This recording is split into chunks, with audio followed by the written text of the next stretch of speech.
Reports suggest that Diddy was involved in witness tampering while in prison, and a leaked phone call between him and his son, Christian Combs, has severely impacted his chances of securing bail. The details of what Diddy said during the call remain unclear, but the new evidence is reportedly highly damaging and could further complicate his legal battles. Prosecutors say not only is Sean Combs not entitled to bail, but essentially he shouldn't even get a hearing on this. And remember, Combs is currently in detention at the Metropolitan Detention Center out in Brooklyn, New York, after being denied bail by other judges. The main issues keeping him locked away are that the courts have held that the prosecutors have shown that he is a danger on the outside, he's a potential flight risk. Most notably was evidence put forward that he had been improperly contacting victims and witnesses in this case. And as we discussed on previous sidebars, Sean Combs' counsel has denied all this. They've indicated that all of those conversations were not done with the intent to engage in witness tampering or obstruction. And even, at least they say, one witness had contacted Combs, not the other way around. Well, the government has come out with new evidence of its own to justify pretrial detention. And let me just read you this from the beginning of their brief. They say, while attempting to evade law enforcement monitoring, the defendant has, among other things, orchestrated social media campaigns that are, in his own words, aimed at tainting the jury pool, made efforts to publicly leak materials he views as helpful to his case, and contacted witnesses through third parties? What? And that's not even... Diddy's legal troubles deepened after his bail was denied for the third time, now with an additional charge of witness tampering.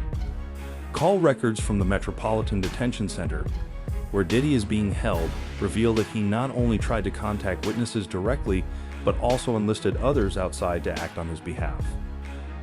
During the bail hearing, the judge ruled that Diddy posed a threat to both the public and the witnesses, solidifying the decision to keep him in custody. Right at the end of the day on Wednesday, it reads, the court has evaluated each of the factors that it must consider under the relevant law. 1, nature and circumstances of the offense charged. 2, weight of the evidence against the person. 3, history and characteristics of the person. And 4, nature and seriousness of the danger that would be posed by the person's release. And it also says that the court has also reviewed the information submitted by Combs and the government across all 3 bail hearings in this case. As you remember, Sean Combs was denied bail both by a magistrate judge and a district court judge. Judge Subramanian writes, the court finds that the government has shown by clear and convincing evidence, so that's the standard, that no condition or combination of conditions will reasonably assure the safety of the community. In support of this finding, the court provides the following. Diddy is reportedly desperate to get out of jail, knowing that once witnesses in the case testify against him, his chances of freedom could vanish entirely. A leaked document revealed that he proposed a $50 million bail package in an attempt to secure his release. Diddy has already submitted his and his family's passports to the court, but the judge remains unconvinced, suspecting he may have a secret second passport. As a result, his request to leave jail was denied. Team has said we're going to put together the proposed bail package. A $50 million bond co-signed by him, his mom, and his sister, the mother of his oldest daughter, and his 3 adult sons. It's going to be secured by the equity in his property in Miami, Florida. Home detention, his passport will be surrendered. The government said that's insufficient. They said, look at the charges, look at the weight of the evidence that I just mentioned.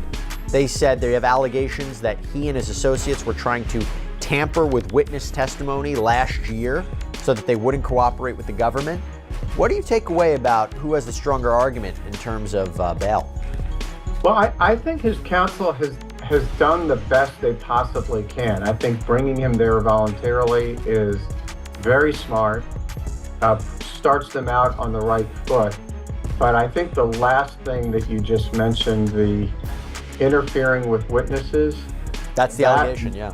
Yeah, if that's true, or I should say, if there's real indicia that happened, I think that might tip the scales in favor of not letting him out pending trial, because I think, and you know this, I think judges take an extraordinarily dim view of that, and that might be the factor that tips the scale again. The decision to deny Diddy's bail and keep him in federal custody until his trial in May 2025 came after leaked call records revealed what he had been saying to his son. These revelations further solidify the court's belief that Diddy posed a significant risk and could not be released. We made a bail appeal to Judge Carter. It did not go our way. The fight continues. We're not giving up by a long shot. I told Mr. Combs I'm going to try and get his case to trial as quickly as possible. I'm going to try and minimize the amount of time he spends in very, very difficult and I believe inhumane housing conditions in the special housing unit of the Metropolitan Detention Facility. And I'm going to do everything that I can to move his case as quickly as possible. I understand that the government has a great amount of electronic devices that they have to download and provide to me, but everything's on the government's timetable, nothing's on the defendant's timetable, and they're going to have to accommodate me and him and give us a quick trial, and I'm going to be pushing for that. He's ready, he's focused. He has been ready to defend this case since he first found out about this case. Nothing has changed from his perspective. I obviously would much prefer to fight this case with him out of jail, and we are going to try to bring that about through additional legal process. But wherever he is, his resolve is the same. He believes he's innocent. I believe he's innocent, and we're going to fight this case with all of our might until we don't have to fight any longer. The prosecution alleges that in the leaked call, Diddy instructed his son to take care of certain witnesses, cryptically referring to them as pizza boxes. He'd also reportedly mentioned tapes he had recorded, which he referred to as plastic. These statements have added weight to the case against him and further damaged his chances of release. Not entertain none of this nonsense and nothing over the phone. I'm gonna need you to get rid of all the leftover pizza boxes. The what? All the boxes left over from the pizza. All the boxes. Okay. Make sure you recycle the plastic like we talked about. Yeah. Did Jay reach out yet? Nah, Bob. He ghosting. What the f this motherfucker doing? These things sweet now because I'm in here. It's all good. You about to get out on bail. No. Hey, yo, check this out. Need you to reach out to the producer. Let these motherfuckers know there's a release date for that new Netflix movie. Alright, Pop. It's crazy right now. Everybody out there quiet as a motherfucker, huh? Yeah. Yeah, exactly. We gonna let them have their little fun, but I'm still gonna have the last laugh. What about all these lawsuits though, Pop? Ain't none of them getting shit. I ain't worth nothing. Ain't got shit in my name anyway. Don't even worry about it. Bunch of money hungry. Diddy's desperation seems to stem from the mounting evidence against him, including allegations of intimate relations with minors. Despite knowing his calls are monitored, he's reportedly trying to interfere with witnesses to protect himself. So far, 8 tapes have been handed over to the FBI by a close friend of Diddy's late ex-wife, Kim Porter. Additionally, there's an alleged document written by Porter detailing Diddy's alleged crimes. If any of these tapes or the document becomes public, it could destroy his reputation and seal his fate. Those statements include descriptions of what the witness says he saw on those tapes. So I asked him about that, and he answered what he could, given the limitations imposed on him after testifying before the grand jury. Out of those 8 videos, 8 celebrities, 6 men and 2 women, how many of those 8 celebrities were close to being underage or potentially underage? 2 males. 2 males. And of those 8 celebrities, how many of them were intoxicated or under the influence of drugs? This is going to be all speculation. I just want to preface it by he wouldn't know if Appeared they to be. were. Right. Sure. Appeared to Let be. me rephrase it. Based on, yes. Understand. Out of the 8 celebrities who were recorded having intimate relations with Sean Combs, how many of them appeared to be either inebriated or intoxicated or under the influence? All of them. All of them. Out of those 8, how many appeared to be potentially victimized? How many might have been victimizing? I think all, to be honest. All.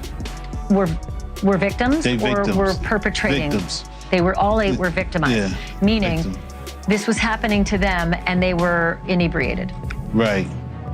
Not knowing, I guess, how much proof it was in it, what they was doing. Diddy is reportedly doing everything he can to keep the tapes hidden, allegedly contacting everyone who might possess them in an attempt to silence them. It's also claimed that he paid other inmates to use their phone privileges, thinking this would help him avoid being monitored. However, he overlooked the fact that all calls in and out of prison are legally wiretapped, as inmates have no reasonable expectation of privacy. This means Diddy's private conversations are not protected under the Fourth Amendment, further complicating his situation. The thing with Diddy is, why is he trying to get in contact with witnesses? He gotta know they recorded the calls, right?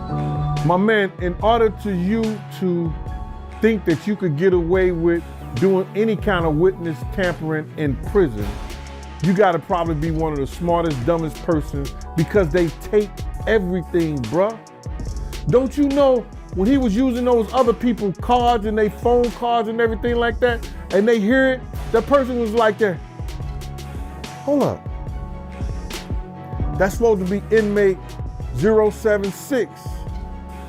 And Puff inmate number is 0666. Why is 0666 coming over on 0607? Why is Puff stuff coming over on his card? Hold up.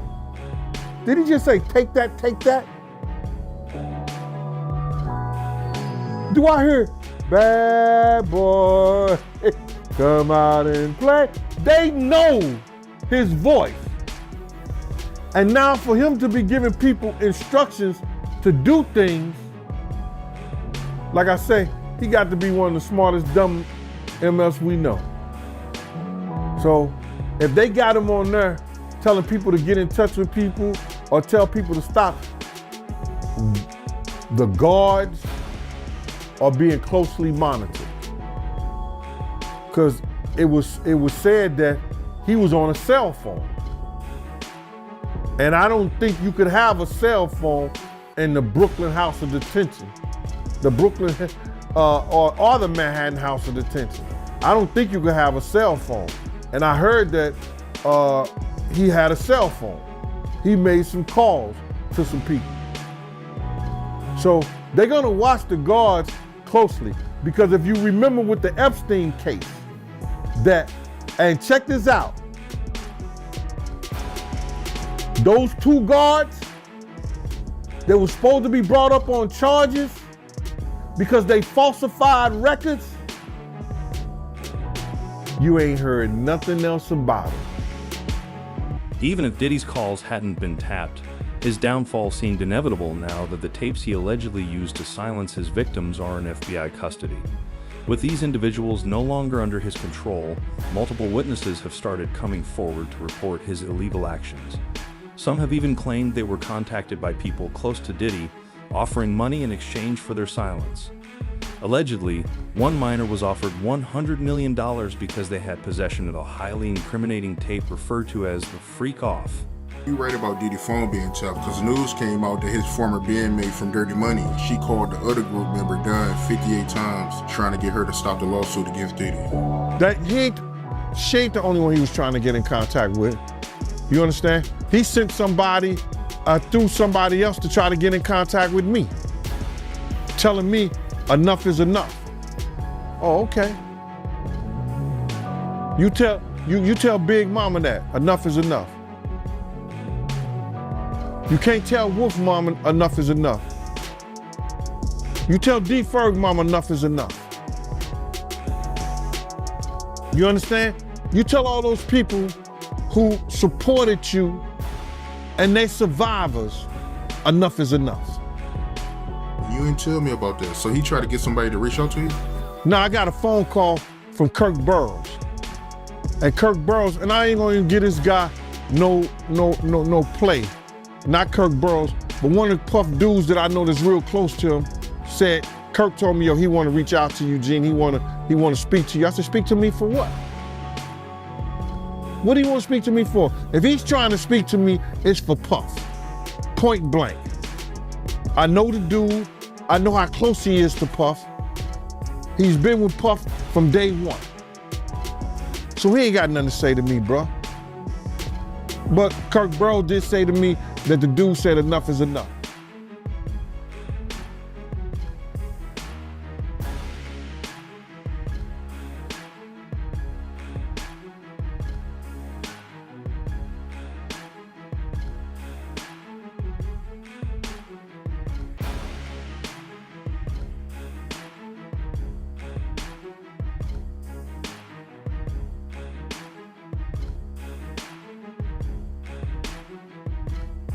Get bail.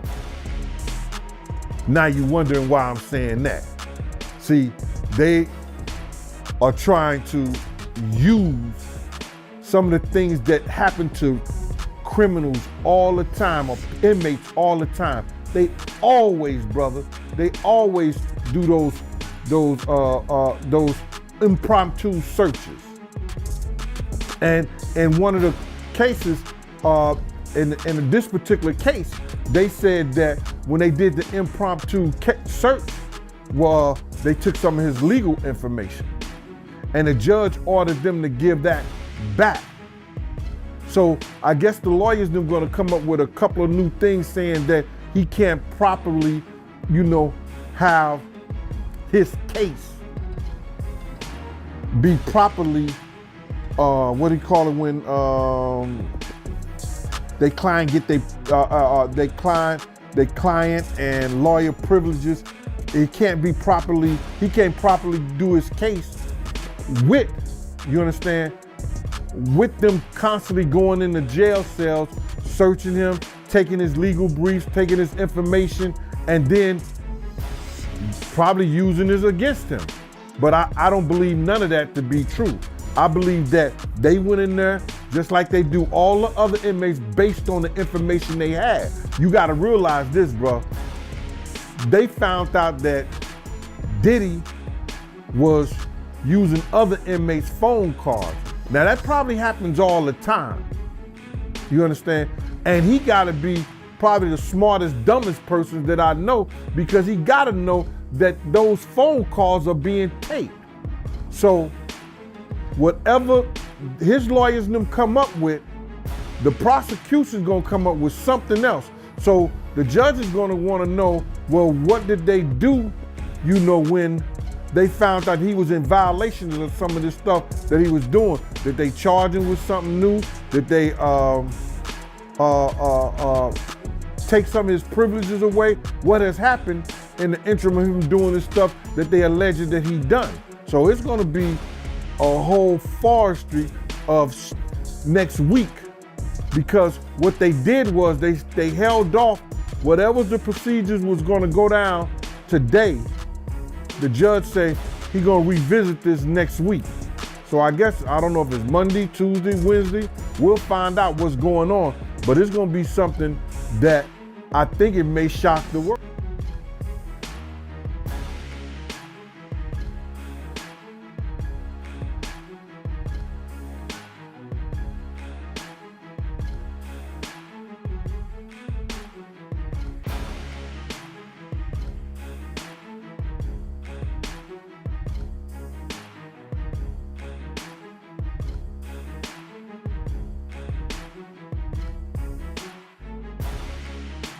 Tend to name people in these lawsuits. We're not going to do it in interviews. We're not going to do it, without doing our due diligence, because obviously, these types of allegations are very hurtful to people if they're not true, and very hurtful, frankly, if they are true. But if they're true, you shouldn't have been in the room and you shouldn't have been participating. So I anticipate that we're going to start filing lawsuits, and it may not be big names at first, but we have a long list of names, and you might imagine in situations like this, that when a victim tells us that this person was in the room or this person participated, we want to do as much due diligence as humanly possible before we file that case, because in the United States, in almost every state, public filings are in fact public, and when you name somebody in a lawsuit, the press is going to pick it up, and we're aware of that. So we're going to make sure that we dot our I's and cross our T's, and I expect that there will be some people named in these lawsuits that will raise some eyebrow.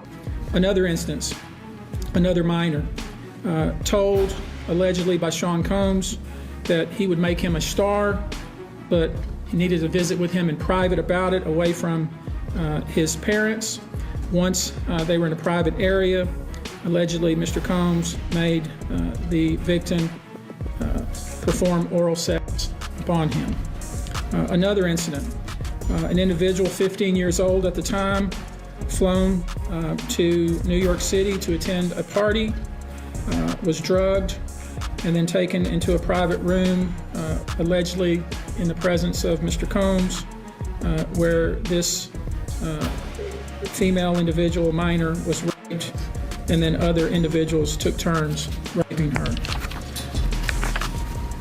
Another individual, 26 at the time of the occurrence, was picked up allegedly by Mr. Combs and several other people in a black SUV from the airport, was given one drink in the SUV, and then literally woke up the next day not knowing what had happened, but with pain and damage to both her vagina and her anus, where she then went to the hospital. She was missing her underwear and her shoes.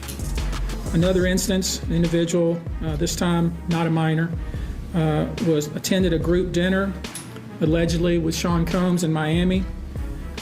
She wasn't drinking because she was pregnant, but whatever she drank at the table, apparently, at least according to her, was laced with something. She blacked out, and she woke up in the same bed, again allegedly, with Mr. Combs in his mansion in Miami. Her vagina and her anus were torn and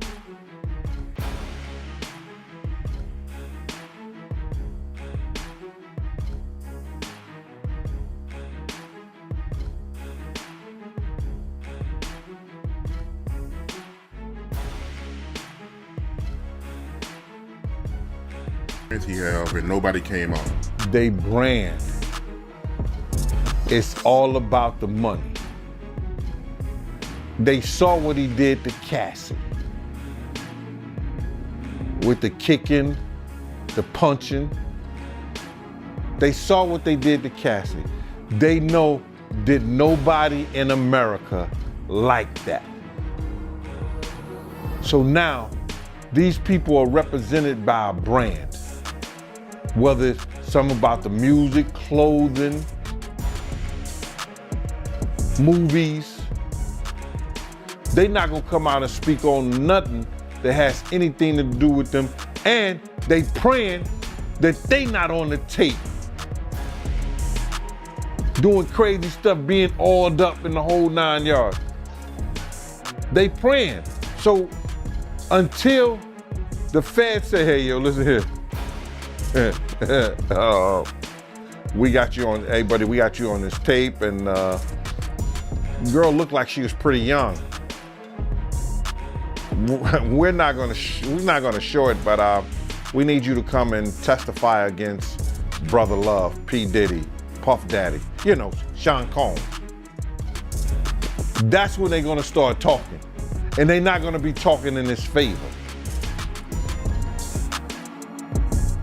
When the feds come to them and show them what they got on tape, because if he had 250 tapes all over, 250 cameras all over the house, somebody got caught stealing a cookie out the cookie jar.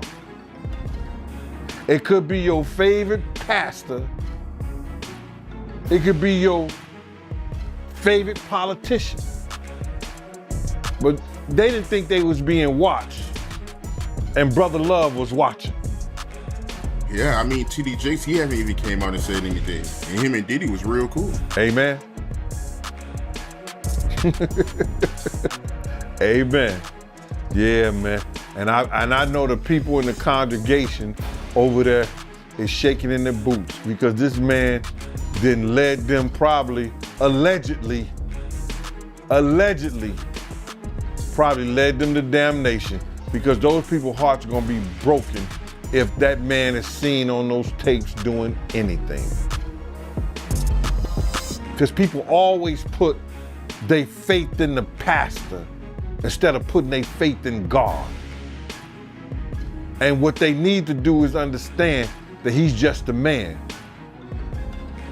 And he has a history. It's not looking too good for him. So you feel like celebs are worried that they might be on tape? Oh, they know. That's why they ain't speaking up or saying nothing. Yeah, I was at a Diddy party, but I know I ain't do nothing.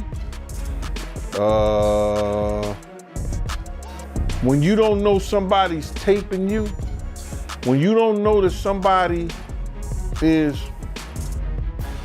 videoing you in some kind of form or fashion, you got that alcohol, you got the drugs in you, they're a little loose, bro. They let down all their inhibitions. The music is pumping. He said it himself. He got it so hot in there that you gotta take your clothes off. He said that himself, bro.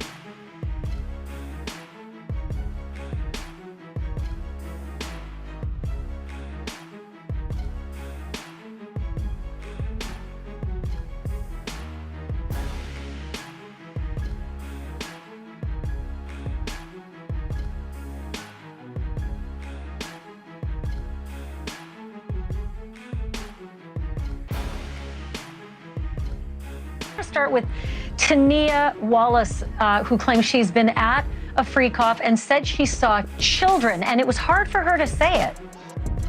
It was very hard for her to say it, Ashley. So what she said was that she was flown out from LA to Miami by the Saudi prince, and they ended up eventually on Star Island at one of Diddy's parties. She says, you know, among many other things, I mean, she goes into detail. This, she says, happened in 2018. She says that she walked into the house and there was a cluster of adults around what she described as little people. And they were dressed up as Japanese Barbies. I forgot the name. It's Harak something. You can help me out here. It's a certain type of Barbie. Anyway. I know the name, but I've forgotten it. But go ahead. So she explained that that they were just clustered around these little people, and I kept pushing her, and she eventually said, look, they are little people who should not be at an adult party. And I pushed her, and it was apparent what she was saying is they were minors. Now, she didn't see anything specific that was going on with them other than that adults were kind of huddled around them. But she told just a wild story about what was going on at the house, even at 7 in the morning, that this thing apparently raged all night long. You know, it's amazing. TMZ always gets such great scoops, and this one might be one of your best as well. You got a hold of one of the freak-off tapes. Your producers have seen it. The description is, and I'll quote, "It's porn directed by Diddy himself." And a male sex worker really sort of walks through what happened in the experiences that he had. They didn't sound illegal, but they sure seem to comport with a lot of the other stories that have been told. Yeah, so the this was a threesome. What you would ask me about earlier about Tania Wallace, she said there were more than 100 people at that party, including at least 4 celebrities. But this, what you're talking about now, was a threesome, and that's something that the U.S. attorney even referenced, and his lawyer in an earlier documentary we did. He was describing threesomes. He says it was all consensual. So yes, what we're told is that this male sex worker was flown out to various locations over a couple of years: Miami, New York, Los Angeles, and one other. And they would meet in hotel rooms, and Diddy would often watch as he would have sex with this woman who was associated with Diddy.